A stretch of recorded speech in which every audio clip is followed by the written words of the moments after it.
Azab kubur itu bisa disebabkan oleh beberapa hal.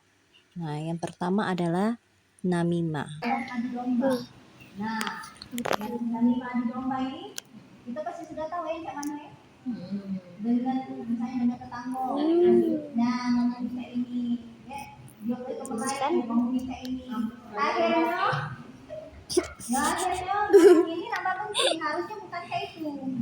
Harusnya jangan saling benci. Ya, kalau bisa memang meredakan, bukan untuk menambah keburukan. Kedua itu tidak menjaga kesucian dari pakaian, terutama dengan najis yang namanya kencing. Kencing itu karena Rasulullah itu lewati pemakaman pemakaman umum. Beliau itu mendengar bahwa ada yang di dalam kubur itu ada yang disiksa, makanya beliau menancapkan pelepah kurma. Kalau pelepah kurma itu belum kering, insya Allah dia terhindar dari azab kubur. Sampai pelepah kurma itu kering. Kisah tersebut mengingatkan kita tentang adanya azab kubur dan itu benar-benar nyata adanya. Lalu ada juga yang membuat terputusnya azab kubur. Jadi azab kubur itu bisa hilang atau dihilangkan sementara karena sebab ini. Itu adalah sebab yang berziarah, ada doa orang yang berziarah. Tapi tidak harus berziarah terus untuk berdoa ke yang ahli kubur itu. Bisa di dalam kita sudah sholat atau di dalam dalam sujud kita doain yang dalam kubur itu untuk dilapangkan kuburnya, dirasakan kenikmatannya sampai dia merasa ke bawah, terasa niat melampaui menuju hari kiamat. Termasuk juga dari anak-anak yang soleh. Yang kedua, dari menghindari kemaksiatan. Jadi kalau kita nggak mau disiksa kubur, makanya jangan berbuat maksiat. agar terhindar dari kemaksiatan itu, makanya kita harus berada pada lingkungan orang-orang yang soleh, yang saling mengingatkan. Ketiga adalah bertobat dari kemaksiatan. Umpamanya kita sudah melakukan kemaksiatan jauh sebelum kita mengenal Islam, maka saat itu kita harus tobat adalah sesungguhnya. Karena tobat ketika kita mengenal Islam, insya Allah itu dihapuskan. Ya, Allah itu akan mengabulkan doa. Maka ketika kita sudah bertobat dengan tobat nasuha, berdoa semoga apa yang kita lakukan pada masa yang lalu itu diampuni dan kita bisa berbuat yang lebih baik di masa yang akan datang. Nah, yang ketiga adalah doa sebelum salat. Doanya Allahumma inni a'udzubika min azabil jahannam wa min azabil qabri wa min fitnatil mahya wal mamat wa min syarri fitnatil masiihid dajjal. Jadi kita minta terlindungi dari fitnah mati, fitnah kubur, fitnah hidup, azab kubur, dan dari fitnah dajjal. Baca itu setelah tahiyatul sebelum salam itu doa lain dihafalkan kalau baca. Sesungguhnya seseorang yang ada di dalam kubur itu menunggu hari kebangkitan, hari kiamat. Nah, lalu di dalam beberapa riwayat ada beberapa tanda yang menyebutkan akan terjadinya hari kiamat. Ada hari kiamat yang sudah terjadi, hari kiamat yang sudah terjadi itu sudah kita alami dan kita sudah tahu dari kisah para nabi, para sahabat. Di dalam Al-Quran disebutkan surat Al-Anbiya bahwa telah dekat perlindungan bagi manusia, sedangkan mereka dalam keadaan lalai lagi berpaling. Tanda-tanda itu banyak. Sebelumnya beda sebelumnya. Kita disibukkan dengan dunia. Kita banyak Nanti mau itu ini Mas Tele bukti bahwa tanda-tanda kiamat lanjut salah satunya yaitu lahirnya atau turunnya Nabi Muhammad. dalam surat Muhammad ayat 18. Maka apalagi yang mereka tunggu-tunggu selain hari kiamat yang akan datang kepada mereka secara tiba-tiba, karena tanda-tandanya sungguh telah datang. Maka apa gunanya bagi mereka kesadaran mereka itu apabila hari kiamat itu sudah datang? jangan masuk yang buat warna dipastikan. Tanda-tanda kiamat yang telah terjadi yang pertama tadi kan warna biru.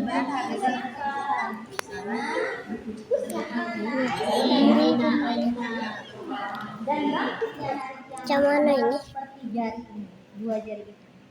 Seperti jari Terus disebut dengan jari penenang. dah. Nabi Muhammad sudah lahir. Hari kiamat, berarti tinggal hari kiamat. Antara hari kiamat antara Nabi dengan ini kan di kinian. Kalau tak nyampe senti. Tukang mushroom. Nah, Tinggal kuping emas. artinya sangat dekat dan tapi memang tidak dikasih tahu bahwa hari kiamat itu kapan, tidak tahu. Oh, 2012 ya? Oh. Nah itu lah itu kan. Kalau di Amerika itu kawan-kawan hartawan miliarder di Amerika itu sudah ini. banker malah dia tahu dia yakini bahwa kiamat, tapi dia tidak percaya sama Allah. Tahu kiamat, tapi tak yakin dengan Allah. Makanya mereka menyiapkan banker supaya kalau terjadi huru hara gempa bumi mereka berlindung di situ. Kata kita kalau kiamat dekati ada dekati lagi yang berpisau kan, lagi mereka tidak. Kalau nak nurut ke logika mungkin masuk akal ya, bikin banker kayak. Tapi kan ada sesuatu yang tidak di luar nalar kita dan di luar akal itu. Tanda kiamat yang kedua yang sudah terjadi adalah terbelahnya bulan menjadi dua. Ini ada kisah Nabi kan? Kisah Nabi waktu itu tuh masyarakat musyrikin Mekah itu meminta kepada Rasul untuk memperlihatkan mukjizatnya. Maka Rasul bilang, katanya, lihatlah. Pas dilihat itu bulannya sudah terbelah, katanya. Dari Bukhari Muslim ya. Telah dekat hari kiamat dan telah terbelah bulan pada surat Al-Qamar ayat 1. Dua peristiwa yang telah terjadi itu sebenarnya kita sudah yakin, tapi kita lalai. Pencampuran warna itu lah. Coba warnanya. Matahari masih, nah itu di timur masih terjadi di timur. Lalai. Ya Allah masih sehat. Kalau sakit berobat masih sembuh. Tanda-tanda Cari lagi ya.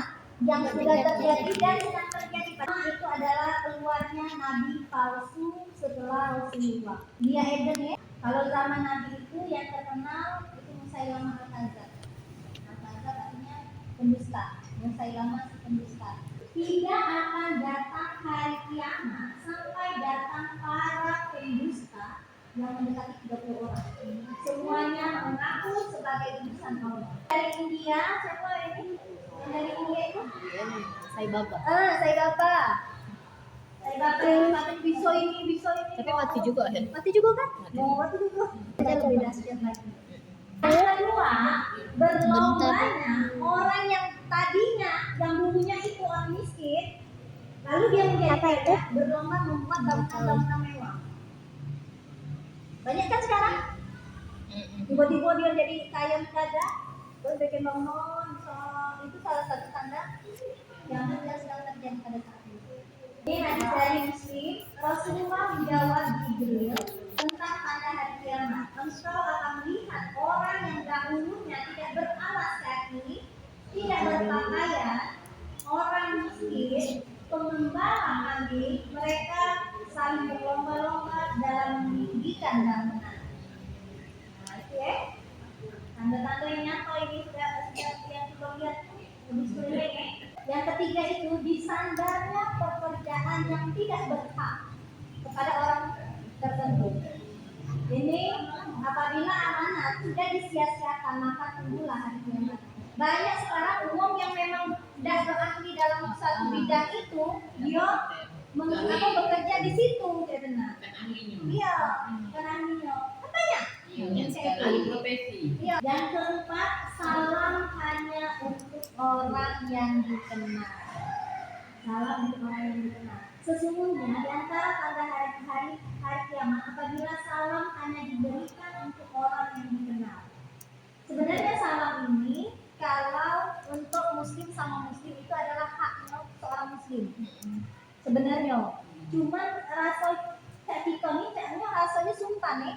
kalau tidak kita ucapkan dengan orang yang kita kenal. Ketika sebenarnya kalau ada orang yang duduk dengan ada orang yang berdiri, yang berhak memberikan salam adalah orang yang berdiri. Kalau ada orang yang misalnya berjalan kaki dengan orang yang berkendara, yang berhak memberikan salam adalah orang yang berkendara.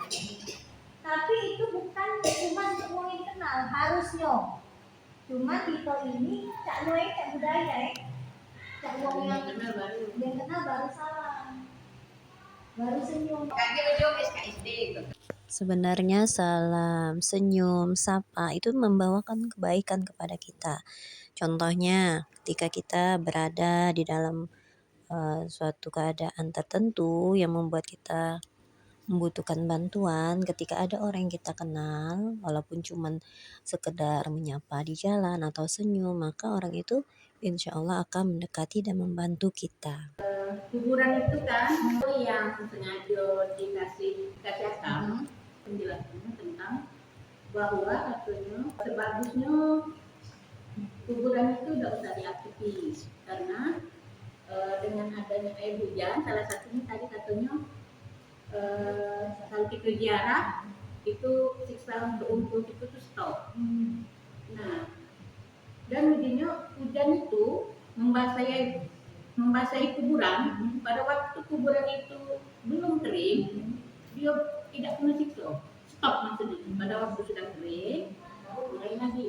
Nah, yang dijelaskan itu bahwa kuburan yang ada atap itu, baik tidak pernah kena hujan. Jadi mungkin kalau biasanya kita yang awam ini, ya mungkin biar teduh, padahal sebenarnya kan kalau yang sudah meninggal, ya tergantung amal perbuatan, karena dia itu lagi kali merasa kepanas dengan tidaknya, kan. Jadi yang nak dikatakan itu hubungannya antara penjelasan itu aku memang sinkron, maksudnya itu ada keterkaitan yang benar. Tidak sih, kalau yang pernah baca yang namanya Dakate, yang namanya kuburan itu tidak boleh dibikin mewah, tidak boleh dibikin mewah. Kalau baca ini kalau kuburan di Mekah itu, Iya. kan tidak boleh, ada hadisnya tidak boleh megah-megahan membuat kuburan sampai sebagus-bagus itu. Lalu adakah hubungan antara kisah Rasulullah meletakkan pelepah kurma dengan diberinya atap tadi? Ya sebenarnya nggak ada hubungan dan itu dibuat-buat oleh masyarakat kita. Dan pada saat itu adalah Rasulullah. Rasulullah itu memberikan syafaatnya kepada ahli kubur yang berada dan disiksa di sana.